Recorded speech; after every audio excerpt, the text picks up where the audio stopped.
Hey, this is Dan over at Walser Toyota. Today we're going to show you how to pair Android Auto in your new Toyota. All right, so setting up an Android Auto device is super simple with the Toyota. All we're going to do is make sure that we are on the phone screen on your hub, on your main screen of the car, and then in your phone you're going to want to make sure that your Bluetooth is set to on. Once those two things are good to go, you're going to click Connect a Device on your screen in your vehicle, and then you're going to click Search for Devices. And what this is going to do is this is going to find your phone, and all you've got to do once it says your phone on the screen is you're going to click on that. It's going to check your device to make sure that the Bluetooth pairing is accurate, and it's going to give you a confirmation code both on your vehicle and on your phone. You're going to validate that those look good, and you're going to hit pair on your phone and OK on the car.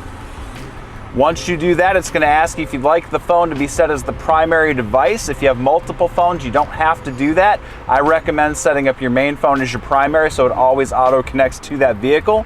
You're going to hit yes there.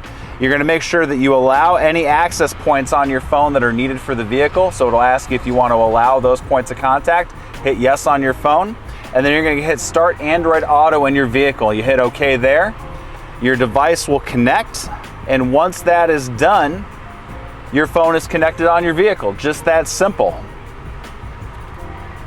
Hey, thanks for watching. I hope we were able to help you get your phone set up in your new Toyota. If you have anything you need at all, please don't hesitate to stop by the store here. We're happy to help. Thanks.